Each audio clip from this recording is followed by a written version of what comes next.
Abramos a palavra do Senhor na primeira epístola aos Coríntios, capítulo 1, versículo de número 18 até o versículo de número 31. A primeira leitura que nós faremos nesta noite. Continuando a série de pregações na primeira epístola aos Coríntios. Primeiro aos Coríntios, capítulo 1, versículo 18 até o versículo 31. Certamente a palavra da cruz é loucura para os que se perdem, mas para nós que somos salvos, poder de Deus. Pois está escrito: destruirei a sabedoria dos sábios e aniquilarei a inteligência dos instruídos. Onde está o sábio? Onde o escriba? Onde o inquiridor deste século? Porventura não tornou Deus louca a sabedoria do mundo? Visto como, na sabedoria de Deus, o mundo não o conheceu por sua própria sabedoria, aprove a Deus salvar os que creem pela loucura da pregação. Porque tanto os judeus pedem sinais, como os gregos buscam sabedoria. Mas nós pregamos a Cristo crucificado, escândalo para os judeus, loucura para os gentios. Mas para os que foram chamados, tanto judeus como gregos, pregamos a Cristo, poder de Deus e sabedoria de Deus, porque a loucura de Deus é mais sábia do que os homens, e a fraqueza de Deus é mais forte do que os homens. Irmãos, reparai, pois, na vossa vocação, visto que não foram chamados muitos sábios segundo a carne, nem muitos poderosos, nem muitos de nobre nascimento. Pelo contrário, Deus escolheu as coisas loucas do mundo para envergonhar os sábios, e escolheu as coisas fracas do mundo para envergonhar as fortes. E Deus escolheu as coisas humildes do mundo e as desprezadas, e aquelas que não são, para reduzir a nada as que são, a fim de que ninguém se vanglorie na presença de Deus. Mas vós sois dele, em Cristo Jesus, o qual se nos tornou da parte de Deus sabedoria e justiça e santificação e redenção, para que, como está escrito, aquele que se gloria, glorie-se no Senhor. Agora vamos para o capítulo 3, que é o texto de nossa pregação.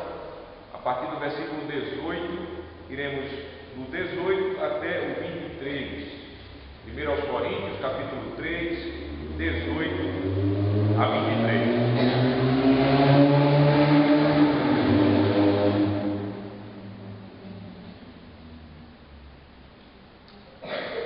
Primeiro aos Coríntios 3, 18 a 23.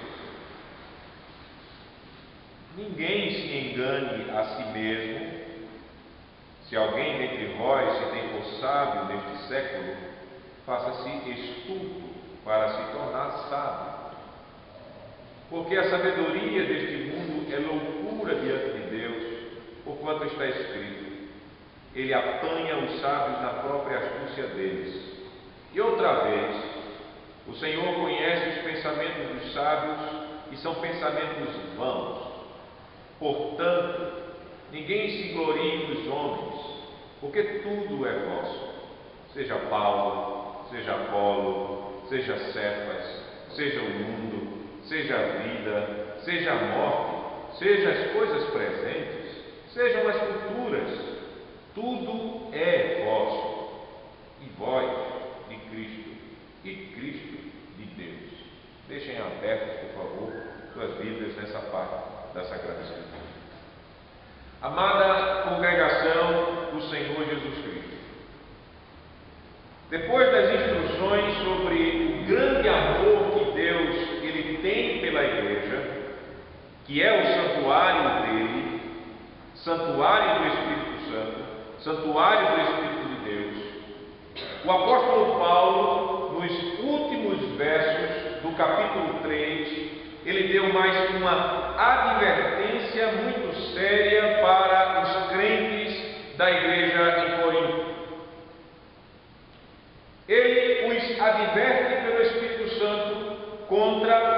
a paixão pela sabedoria deste século. Porque a igreja estava apaixonada pela sabedoria deste mundo. E era essa sabedoria que alimentava o partidarismo entre os crentes e que empobrecia espiritualmente a igreja, não fazendo os crentes, os membros, verem a glória que nós temos em Cristo Jesus, o nosso Salvador. E nesses últimos versos do capítulo 3, nós iremos firmar a nossa atenção neles. Então, ouçam a mensagem do Senhor no seguinte tema: é auto-engano se ter por sábio segundo o mundo e se gloriar nos homens. A verdade é que tudo é nosso, nós de Cristo e Cristo de Deus. Esse é o tema: é auto-engano se ter por sábio segundo o mundo e se gloriar nos homens. A verdade é que tudo é nosso, nós de Cristo e Cristo de Deus. A primeira pergunta que eu faço é: o que é auto-engano? Auto-engano é quando alguém ama tanto uma mentira que tenta se convencer que a mentira amada por ele é pura verdade. Isso é auto-engano. Vocês conhecem aquele ditado: repita uma mentira 100 vezes e ela se tornará verdade.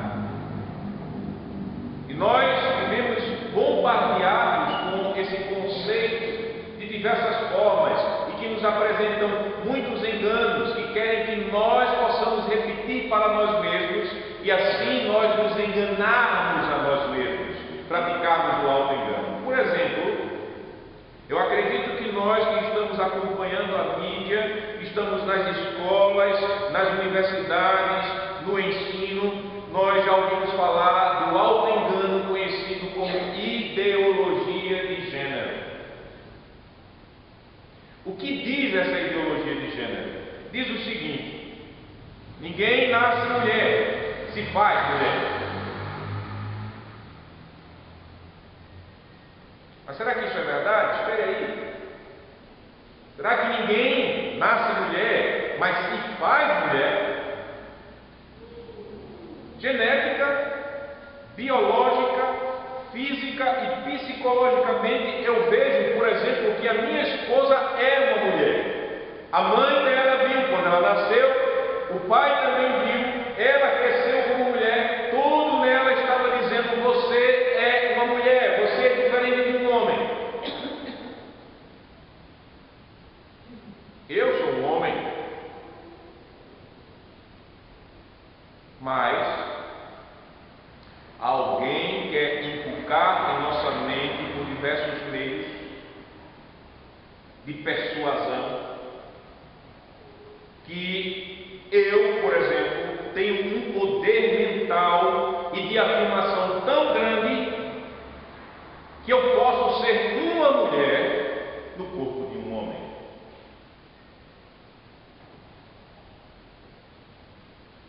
Aí o que acontece?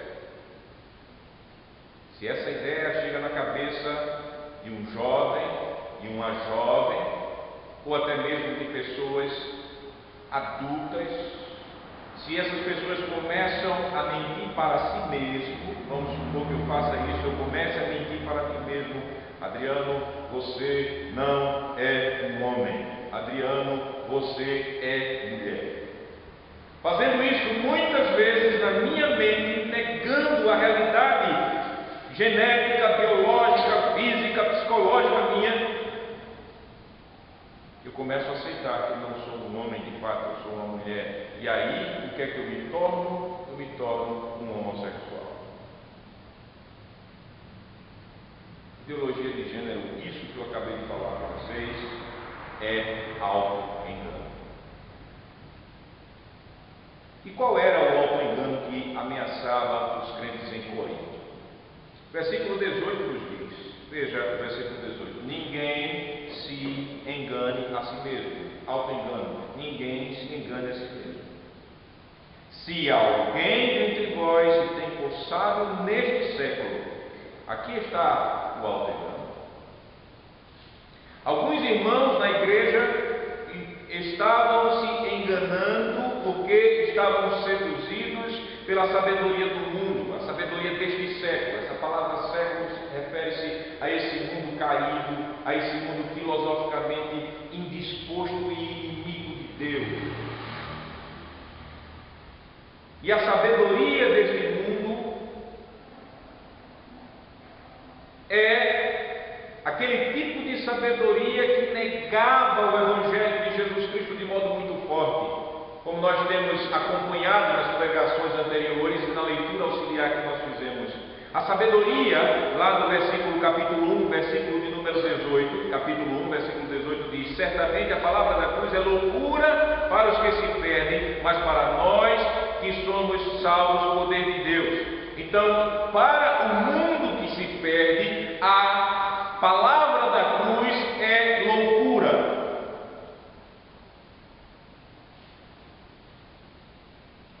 É loucura. E a sabedoria do mundo nega Evangelho, a palavra da cruz e o senhorio de Cristo sobre todo o código, sobre todo mundo, sobre todos os homens. E aqueles que se têm por sábios neste século, ou seja, neste mundo, segundo a sabedoria deste mundo, eles são aqueles que se dirigem por esta sabedoria anticristã. E os frutos dessa sabedoria nós podemos enumerar, porque Paulo, pelo Espírito, ele já está declarando os frutos dessa sabedoria do mundo e as marcas desses que se achavam ou se faziam sábios neste século. Era a soberba, era o sentimento de independência da palavra de Deus. Eu não dependo da palavra de Deus. Era não aceitar que Jesus Cristo governava a sua vida, os seus pensamentos, o seu casamento, as suas amizades, as suas relações, as suas escolhas. Os sábios, segundo o mundo, eles manifestam fruto em sua vida, que são aqueles que vivem ou confessam algo do tipo: será que eu não sei o que é bom para mim? Não existe essa de Jesus, Ele mandar em mim.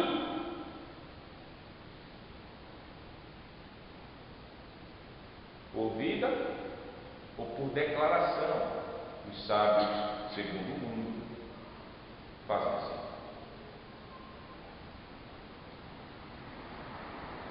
Esse tipo de confissão, ele entra na igreja, quando dentro da igreja a sabedoria que está sendo de fato vivida, exaltada, namorada, não é a sabedoria de Deus, é a sabedoria do mundo caído.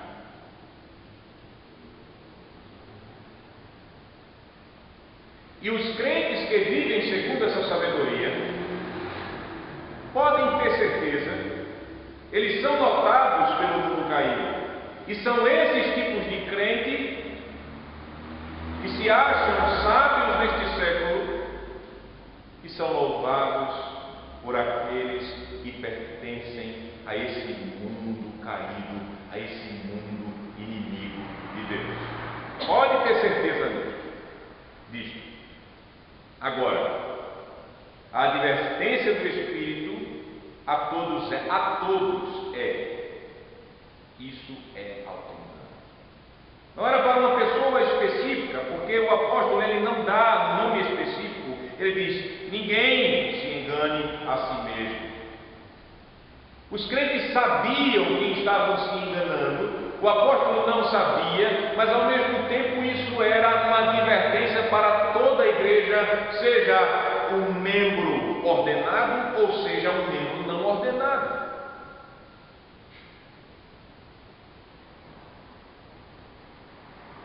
Não se tenha por sábio neste século. E o que os crentes deveriam fazer? O restante do versículo 18 diz: faça-se estudo para se tornar sábio.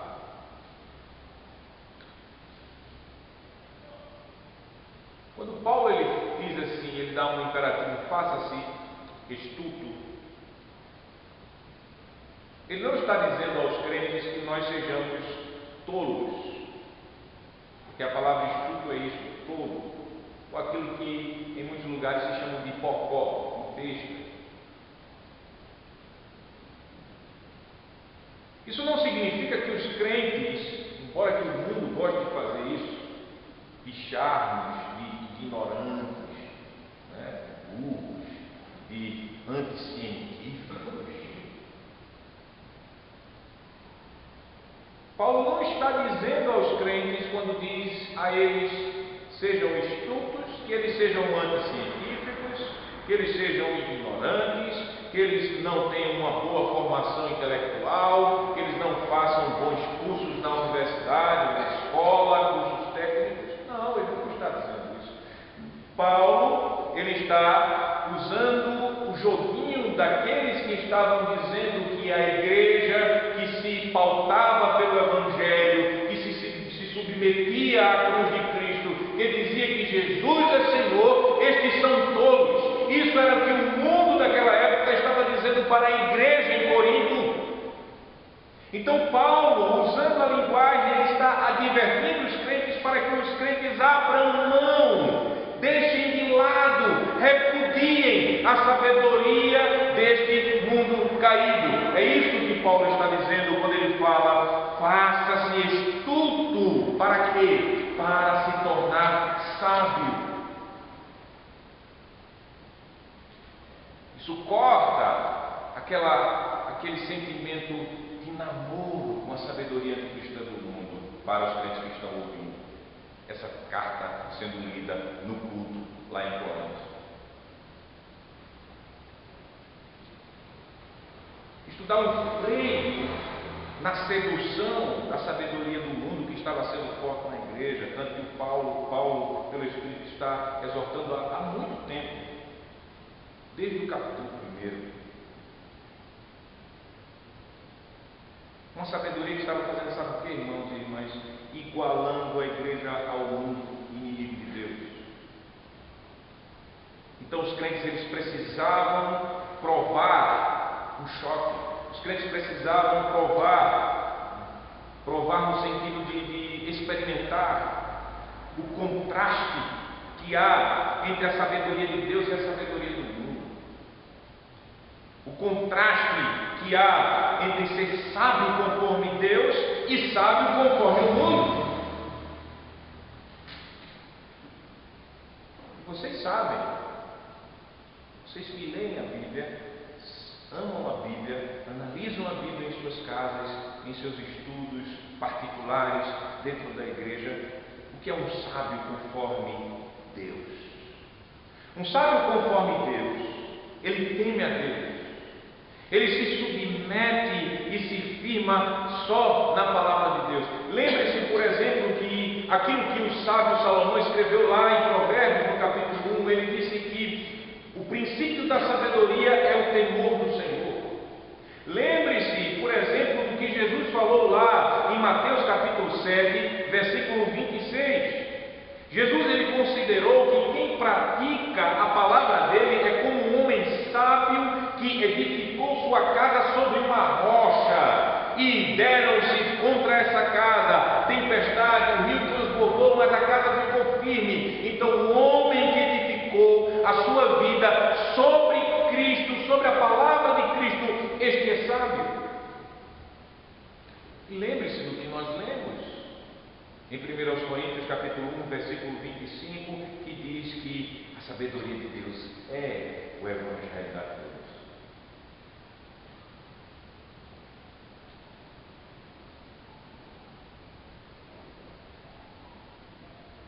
Sendo assim, o sábio que surge quando nós nos tornamos estultos para o mundo é você, crente.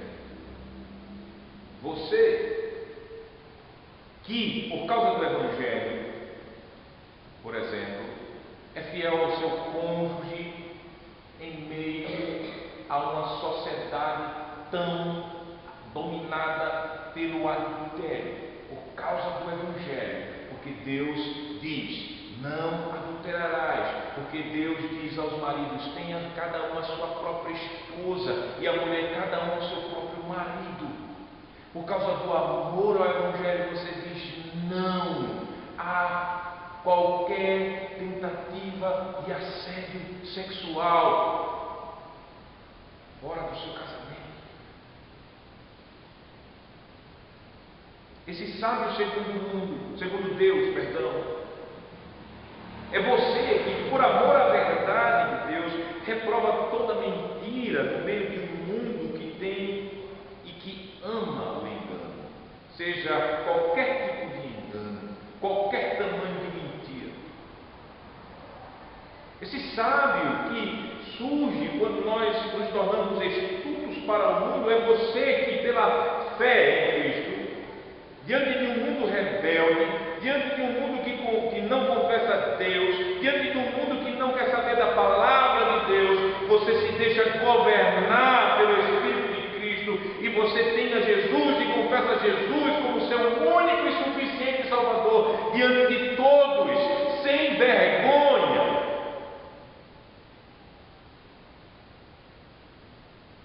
Esse é o sábio.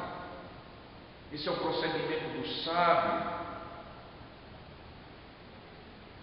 que preferiu, pela graça de Deus, se fazer estudo, para assim ser sábio, segundo Deus. Esse tipo de sábio sempre será um tolo para o mundo caído. Saiba disso, você que é jovem, especialmente os jovens, os rapazes, as mocinhas, os mocinhos, os moções, que tem aquela coisa da juventude, que é normal o ser humano de você querer ser aceito em um grupo.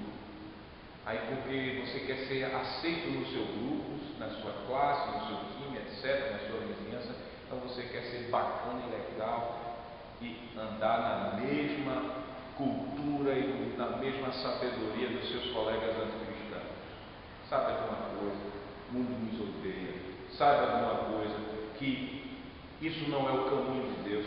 Saiba que, na verdade, você, como membro de Cristo que nega a sabedoria do mundo, você sempre será um tolo para esse mundo. E por que o mundo caído vai achar você tolo? Porque esse mundo acha loucura a sabedoria de Deus, o Evangelho de Deus. Então, olhando para o versículo de número 18, você consegue entender o que o Espírito está dizendo a nós pelo apóstolo? Se faça tolo para o mundo anticristão, para se tornar sábio. Sábio para quem? Para Deus. Pois quem se faz tolo para o mundo, se faz sábio para Deus. E isso é o que nós queremos ser. E por que quem se faz tolo para o mundo se faz sábio para Deus? O apóstolo, ele disse nos versículos 19 e 20 do capítulo 3. Capítulo 3, versículos 19 e 20. Porque a sabedoria deste mundo é loucura diante de Deus, porquanto está escrito: Ele, Deus, apanha, pega os sábios na própria astúcia deles. E, outra vez, o Senhor conhece os pensamentos dos sábios, que são pensamentos vãos. Esses dois versículos, a parte que fala ele apanha e o versículo 20, o apóstolo Paulo ele vai lá no Antigo Testamento, ele pega duas passagens do Antigo Testamento. A primeira é Jó, capítulo 5, versículo 13, e a segunda é o Salmo 94, versículo 11, e ele vai mostrar, com base no Antigo Testamento para a igreja do Novo Testamento, que os sábios deste mundo, eles foram enlouquecidos, eles foram feitos tolos. E por quem? Pelo Senhor. E Deus fez isso como ação do seu juízo. Deus, com juízo, estava pegando, ele estava agindo contra aqueles que se achavam sábios demais e estavam amarrados nas suas próprias astúcias. E Deus pegou, enlouqueceu esses sábios do mundo, ele fez que os pensamentos anticristãos deles fossem vãos, ou seja, não tivessem peso, não tivessem valor para Deus. Deus, pelo seu justo juízo, tirou a capacidade dos sábios do mundo entenderem o Evangelho tão simples que até as nossas crianças, até uma pessoa analfabeta consegue entender o Evangelho da cruz. E Deus, por seu juízo e para humilhar aqueles que se achavam sábios neste mundo, Deus, ele fez que a sabedoria deles não fosse capaz de conduzir o homem para a salvação. Por isso que toda vez nós vemos isso à prova na história, que os homens, com base em sua sabedoria, querem criar um novo mundo, um novo homem, a exemplo do comunismo, por exemplo. Só tem miséria, só tem desgraça, só tem morte, só tem destruição, só tem decepção, só tem tristeza. Porque a sabedoria dos sábios intelectuais deste mundo, Deus endoideceu, enlouqueceu.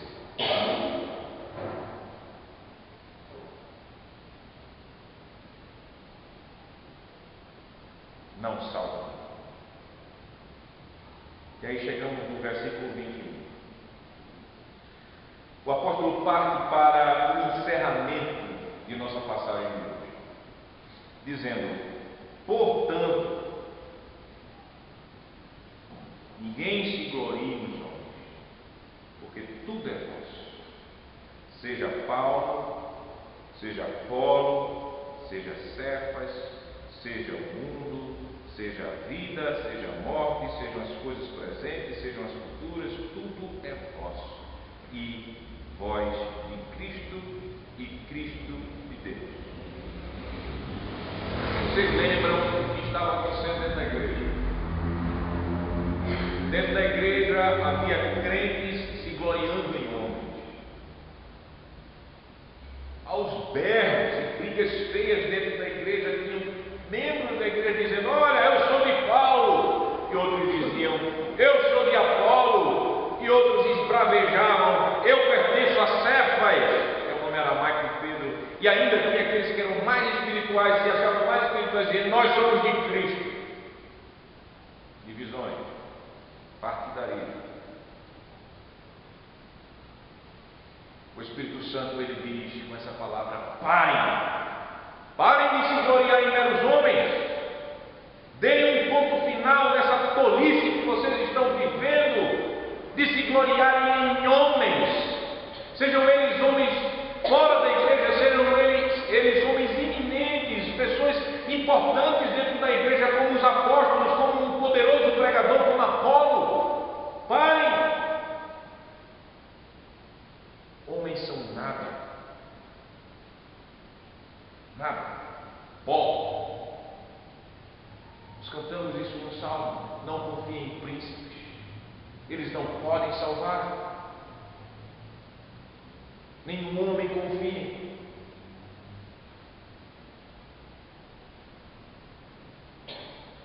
E aqui nós vemos mais uma vez o Espírito Santo reprovando o partidarismo dentro da igreja.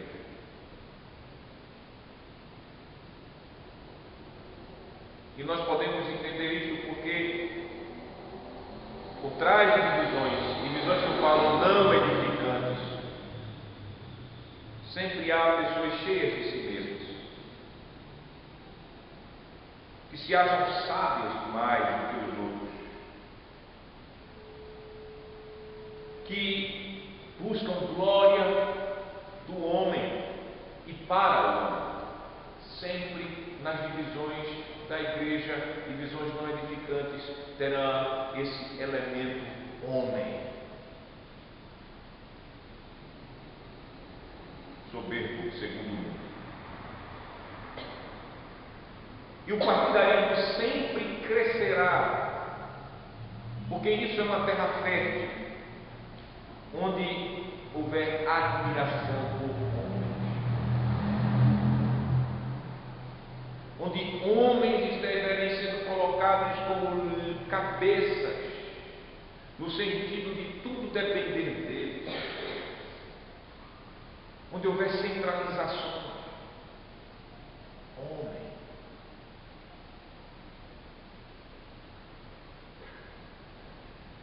Então, o que o apóstolo fez, ele, para tirar uma das sólidas bases do partidarismo e das divisões pecaminosas que estavam dentro da igreja, ele mostrou que o homem e a sabedoria do mundo é vaidade, é vão, são vãos, não valem nada, não tem peso. E aí ele passa e dá um golpe final no partidarismo. Ele vai mostrar a rica herança que temos em Cristo Jesus. Ele disse lá no versículo 21, parte B, ele disse: porque tudo é vosso, tudo é vosso. E ele dá uma lista desse tudo que em Cristo é nosso, da igreja. Que lista é essa? Primeiro, os ministros fiéis pertencem à igreja. Ele falou de Paulo, ele falou de Apolo, ele falou de Cefas, ele falou de apóstolos, ele falou de um pregador, ou seja, homens que receberam de Cristo ofícios ligados à palavra, ao ministério da reconciliação, à pregação. Ele diz: esses homens pertencem a vocês. A vocês, igreja. Nenhum, meus amados irmãos, servos dos servos ordenados, podem se fazer donos da igreja. Nenhum. Pelo contrário, Paulo, Apolo e Cefas, eles foram dados à igreja como dons, e eles foram dados para o bem da igreja, não para o mal da igreja. E quem estava usando o nome desses homens para o mal, estavam de fato agindo contra os dons que Cristo tinha dado à igreja e que era da igreja. Esses homens são vossos.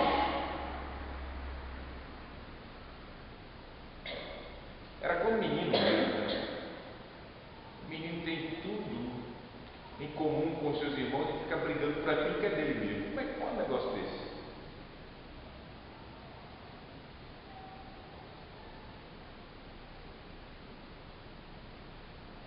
Em segundo lugar, o apóstolo falou mais sobre esse tudo que pertence à igreja, dizendo: seja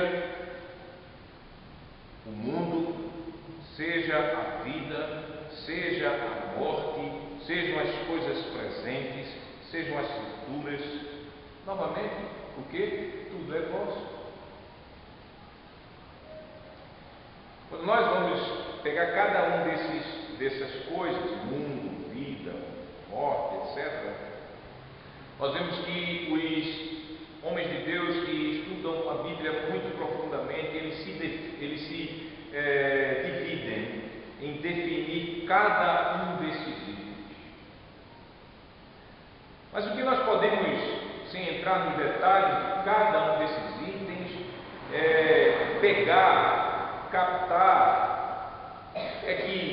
Imaginem o universo criado e tudo que está dentro da criação. Imagine a nossa vida, o nosso estado de viver. Imagine o nosso estado de morte. Imagine as coisas do presente, o que eu estou vivendo agora no presente. Imagine aquilo que eu não posso e nem consigo saber porque é o futuro. Tudo está colocado à disposição da igreja. Ou seja, o sentido que nós podemos captar é que todas essas coisas estão trabalhando juntas e cooperando para o bem da igreja. Nesse sentido, tudo é nosso. Imagine, não existe nada nos dominando. Pelo contrário, nós somos herdeiros de todas as coisas.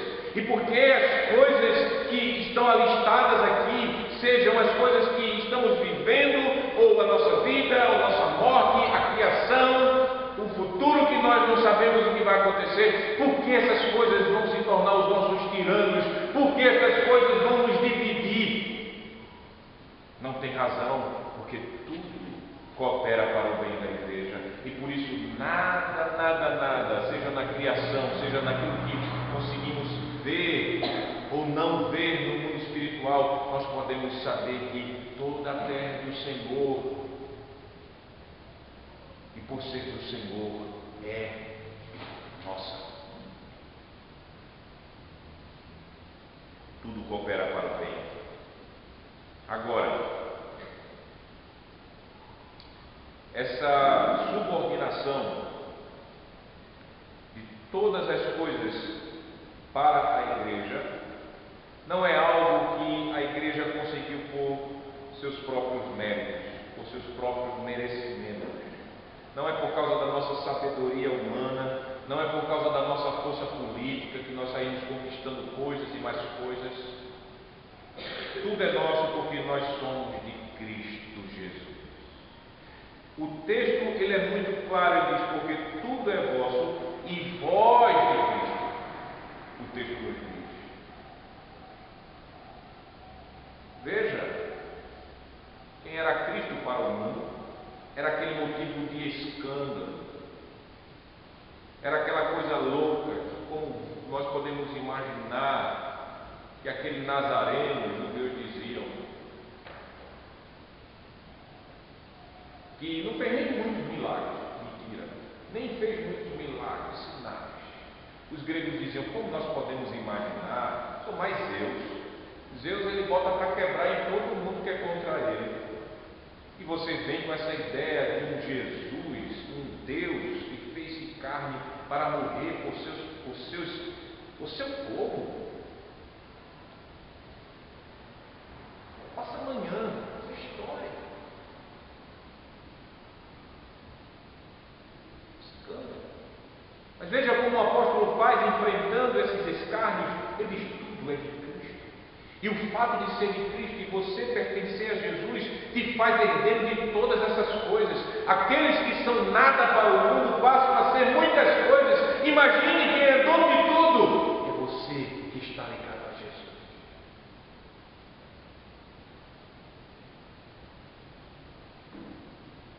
Por causa de Jesus ser dono de tudo, nós temos tudo ao nosso serviço. Porque Jesus, que é negado pelo mundo, ele é o herdeiro de Deus.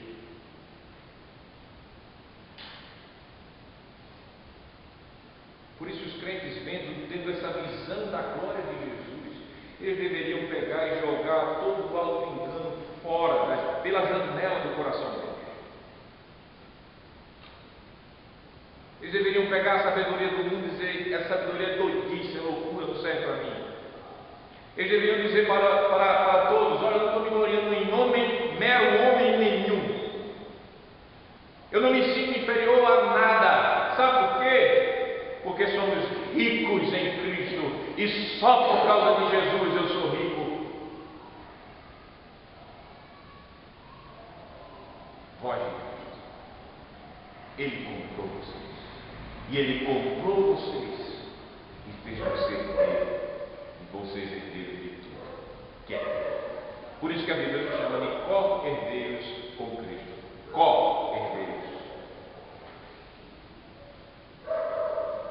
temos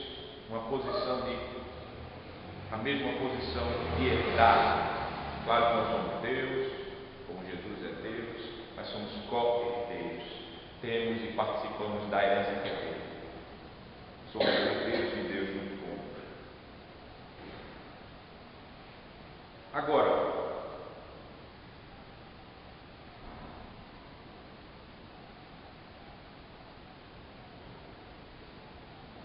tudo é de Cristo.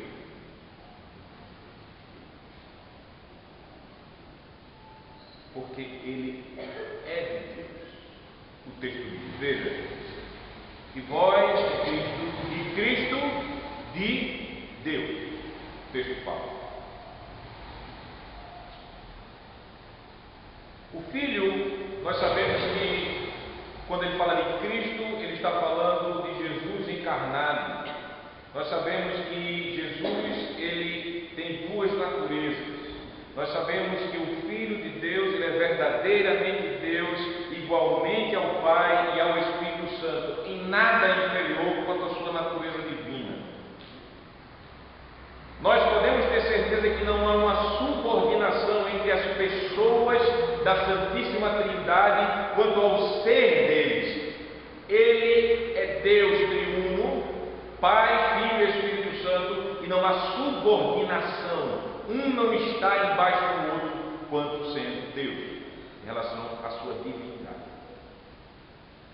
Mas sabemos que o Senhor Jesus, no seu ofício de redentor e mediador, o Evangelho nos diz, ele se colocou totalmente debaixo da vontade de Deus. O Evangelho nos diz, ele se submeteu ao Pai para morrer na cruz, a fim de comprar a igreja de Deus com o seu sangue precioso para Deus e para Ele. E ali na cruz, Jesus, ele deu a maior prova de sua submissão a Deus. Ele foi obediente até a morte e morte de cruz. Filipenses capítulo 2, versículos de 5 a 11 nos mostra esse quadro de Jesus, ele se esvaziar momentaneamente de sua glória e ele tomar a forma de servo, não tendo por usurpação ser igual a Deus. Ele foi obediente até a morte e morte de cruz. Então, nesse sentido, em Jesus, como sendo um servo sofredor, ele se submeteu ao Pai, e nesse sentido, Jesus, Cristo, é de Deus. Ele pertence a Deus. E por causa disso, nós, pela fé em Cristo, somos de Deus, e somos herdeiros de Deus, e temos todas as coisas em Cristo. E é nessa ligação que Cristo tem com o Pai e nós com Cristo, é que nós estamos seguros e nós temos consolo em nossa salvação. Nada em sua vida lhe dá consolo real. Nada que possa haver dentro da igreja pode lhe dar segurança real em pessoas. A sua segurança, o seu consolo está no fato de você pertencer a Cristo e Cristo pertencer a Deus. Está em sua salvação graciosa em Cristo. Então veja, meus amados irmãos e irmãs, aqui o Evangelho, ele está nos dando essa visão da grandeza e da grande riqueza que nós temos em Jesus. Como somos ricos em Jesus. Como somos trilionários em Jesus, espiritualmente falando. Então, quando nós temos essa visão da glória de Jesus,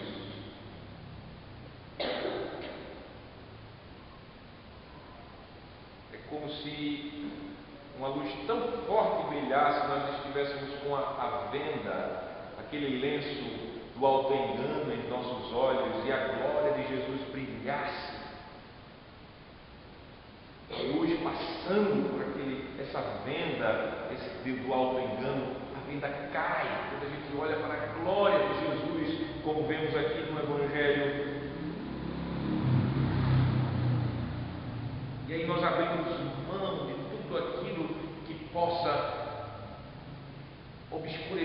essa glória, seja o partidarismo, seja aquela vanglória, seja a sedução pela sabedoria deste mundo, seja o se achar sábio neste século, tudo cai. Nós passamos a entender que não somos de Paulo, não somos de Apolo, não somos de Cefas, nem somente alguns dentro da igreja são de Cristo. Nós passamos a ver a completude, a plenitude da vida a partir da glória de Cristo. Somos de Cristo. E assim essa visão da glória de Jesus e da nossa herança nele afasta todo partidarismo dentro da igreja, porque a Bíblia diz: tudo é nosso, nós de Cristo e Cristo de Deus. Concluindo, quando temos essa visão, nós só podemos glorificar um homem, Jesus. Ele nós glorificamos, para Ele nós vivemos, Ele adoramos, mais ninguém. Buscaremos só a glória dele. Por isso, meus amados irmãos, nós precisamos humildemente orar para que sempre nós tenhamos diante dos nossos olhos a glória de Cristo. E para ter a glória de Cristo diante dos nossos olhos, nós precisamos da pregação do Evangelho. Nós precisamos de estarmos buscando a palavra do Senhor. Nós precisamos estar nos confraternizando e em comunhão com aqueles que possam nos enriquecer com essa palavra de Deus.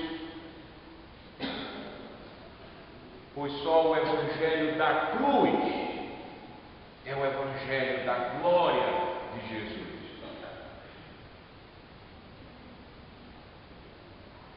Só esse Evangelho. Glória do Cristo que morreu, que ressuscitou, que é Senhor e dono de todas as coisas e da igreja. Aquele que é a nossa salvação e que é a fonte de nossa riqueza espiritual. E assim possamos aceitar o Evangelho que nos proclama a verdade de Deus, que dá a certeza a nós. Tudo é nosso, somos de Cristo. E Cristo